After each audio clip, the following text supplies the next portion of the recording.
俺って罪な男だなぁって言うと、なんだか昭和の男って感じでしょうか。あなたはついうっかり罪になるような行動をしていませんか？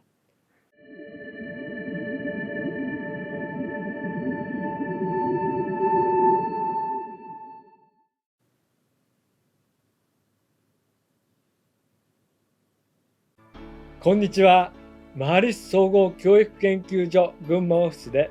超越瞑想を教えている森正也です。今日は罪にならない行動についてです。厳密には罪にならないように行動するということです。多分普段は皆さんそうして暮らしていますよね。犯罪者の人っていうのは悪人でいつも罪を犯しているというイメージもありますが、毎日全ての行動を全部法律違反している人はいないでしょうね。わざわざ赤信号で渡ったり、どこへ行ってもお金を払わないで生活する人はいませんよね。罪を犯すというのは何かをついやってしまうとか、あるいは楽しみのために軽い気持ちでとか、場合によっては生活のために、ずっと継続している人もいるでしょうし、知らないうちにやってしまうということもあります。人によっていろいろと事情もあると思いますが、あなたはいかがでしょうか？普段この行動は罪になるかなと思いながら行動していますか？今日の話はあなたの行動が罪になるかどうかという判断についてです。この判断ができると、より楽しくて幸せな人生を送ることができます。さて、行動するときに誰かを楽しませようと思う人も結構いるんですよね。私の近所の人もそうですけど、海外の映画とかドラマを見ていても、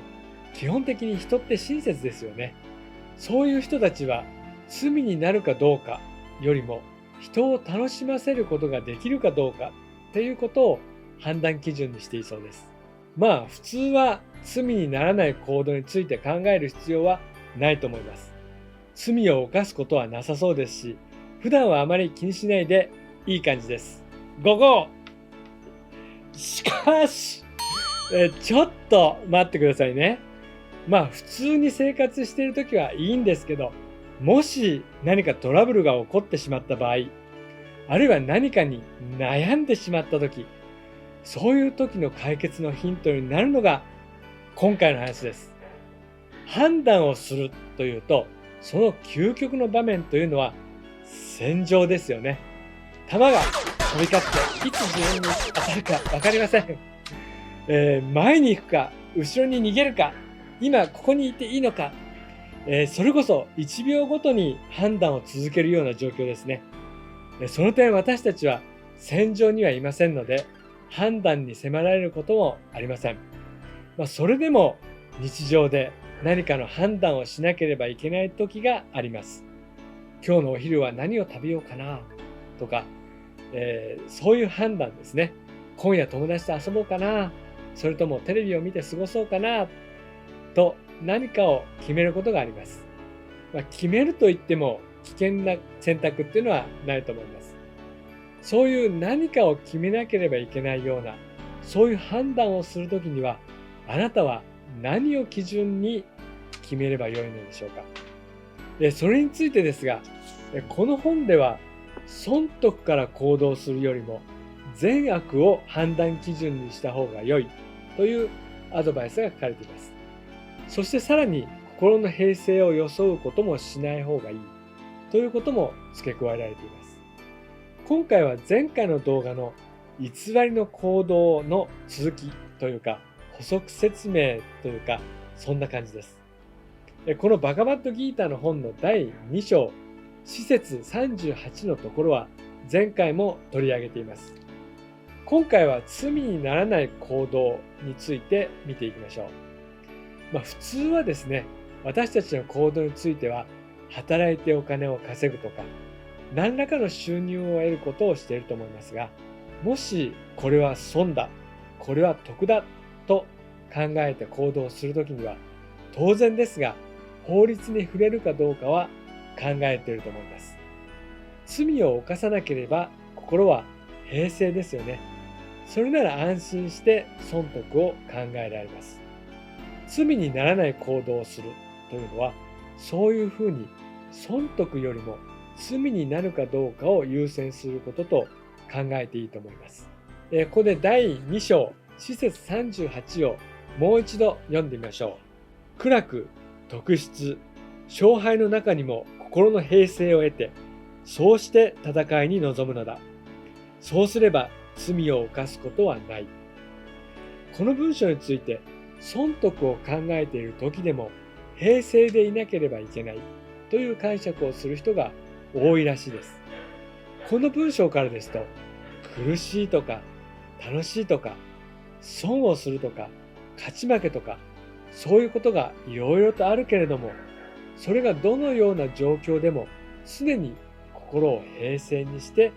戦いに臨むという話です。ここのところのマハリス先生の解説は、行動の正当性を決めるときには、それが正義か悪か、罪か善かということを最初に考えるということです。損得は先ではありません。行動するときに損得を先に考えると、極端な話、泥棒をしてお金を手に入れようということになるかもしれません。もしその犯罪が見つからないで警察に捕まらなかったとしても、その行動は自分自身を緊張させますし、誰かを傷つけます。そうすると平和的で幸せな人生を送ることができません。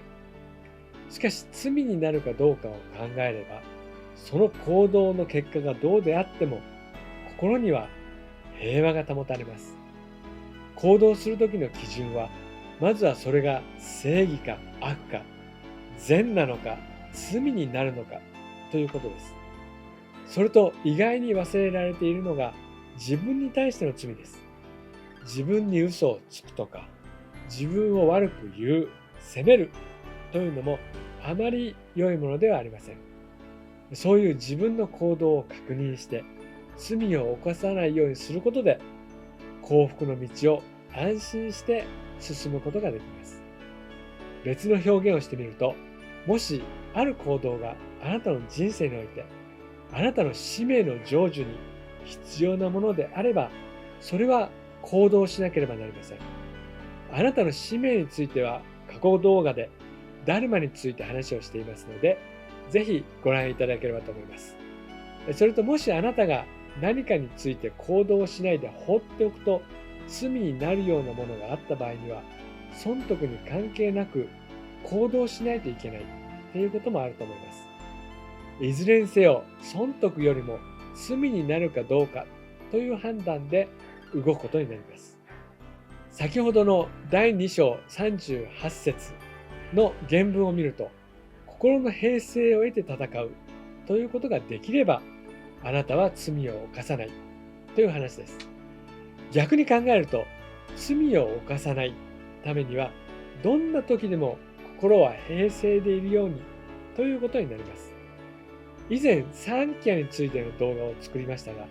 こではその三キヤの知識が生かされます。三キヤの英知によって、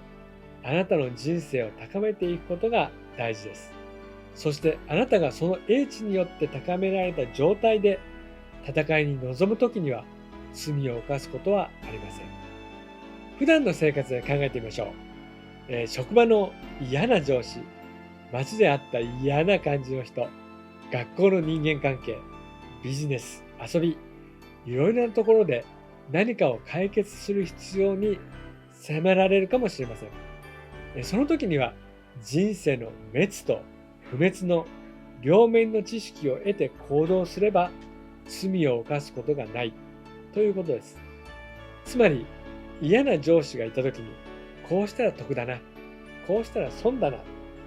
といろいろと考えるかもしれません。その時にはひとまず冷静になって、勝ち負けとか損得ということも大事ですが、まずは罪にならないようにするということです。当たり前の話だと思いますね、きっと。いきなり殴ったり手を出してしまうとかするとですね、相手を傷つけることは罪になってしまいます。怒ったり相手の悪口を言うのも避けましょう。心を落ち着かせてから相手と向き合いましょう。普段は話し合いになると思います。戦場では戦が始まります。実際はスポーツでも勉強でも戦いの時は冷静な人の方が勝てると思うので、そういう意味もあるかもしれません。では本日のまとめです。タイトルの罪にならない行動というのはズバリ心を落ち着けて行動するということです。そしてその時には罪になるかどうかを先に考えておいて損得を優先しないということですね。言われてみれば本当にそうですし、それをわざわざ動画にするというのも変かもしれませんが、戦争の中で心の平静を保つのは至難の業かもしれません。それなので、はい、そうです。超越瞑想がおすすめです。超越瞑想、いい感じ。人生 200% の喜びと言われる生活を過ごしましょう。全世界1000万人以上がすでに受講しています。もしこの動画を見て超越瞑想に興味を持たれた方は、ぜひお近くの TM センターで行われている無料の瞑想説明会にご参加いただければと思います。またこの動画へのいいねやチャンネル登録もよろしくお願いいたします。本日も動画をご視聴いただき感謝いたします。ありがとうございました。ジェイグルで